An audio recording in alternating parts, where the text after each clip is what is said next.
So this video today is just to give you some formulas that appear quite commonly when you have questions with electrical circuits, electricity in the house, and it's all to do with energy and power, okay?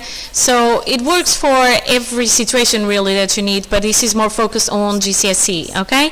So the formulas, here they are. So I'm putting here the formulas with the units, unless I'm repeating the same stuff again and I don't have to put the units again, okay? So, number one, power. Power in watts is energy transferred in joules over the time in seconds. It's very easy to memorize this formula if you remember that the actual definition of a watt is joules per second. So power is the amount of energy that is being transferred every second. When you have an appliance at home that gives you the power rating, so how many watts or kilowatts they work on, then it's telling you how much energy they are transferring every single second that the appliance is on. And under, I have here the formula in terms of symbols, so P equals E over T. Now, power, again, is also current times voltage. Power comes in watts, current comes in amps, and voltage comes in V's, volts. Now, the thing is, sometimes people don't quite know which formula to use for power.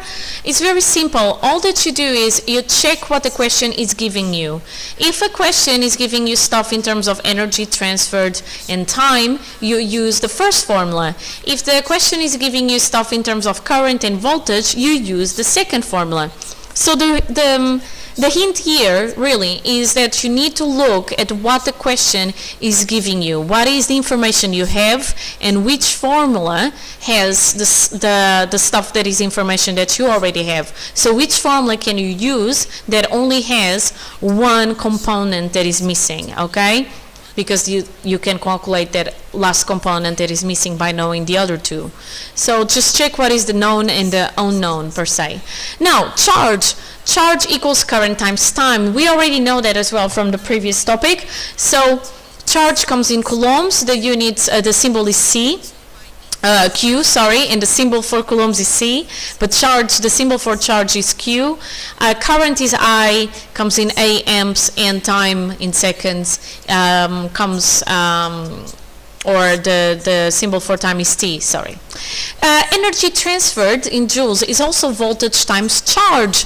So it could be that in a question you get voltage, charge, time, and they want power. And you calculate first energy transferred by doing voltage times the charge, and then divided by the time, okay? Something else. And those end symbols are going to be equal to V times Q. Now, something else. Power equals current squared times resistance. I'll show you where this comes from. And as well, you can use useful energy used by the appliance equals to the appliance's efficiency times the energy that it has been supplied to the appliance. All these questions are really important when you have, or all these formulas are really important when you have questions where they give you any of these variables, okay? So you just check what you have and check which formula has the stuff that you are given and can still answer the question that you want. So either to give you the power or the current or the energy, okay? Now, this last question, not last question, but this formula here comes from something else. Now, where do you get power equals current squared times our resistance? So, you know already from the previous slides that power equals current times voltage, right? And from Ohm's law, and go to a video which probably I called Ohm's law, we know that voltage equals current times resistance. So what I'm going to do is I'm going to pick this voltage here and I'm going to put that the current times resistance equals here, this voltage in there. So I'm going to substitute equation 2 per se into equation 1, this first one. So I get power equals current times voltage. That happens to be current times resistance. So this just came in here instead of V voltage, okay?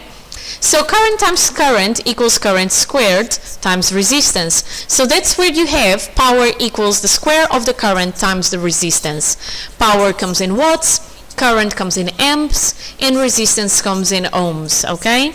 So that's it for today. Now all that you have to do is apply these formulas to questions. I would put some questions here, but I don't want to be taking from a specific book and like copyright. I mean, hopefully in the future I can give you some exam questions which are, you know, to the public and do some with you. Up to my next video, be happy and healthy. Bye!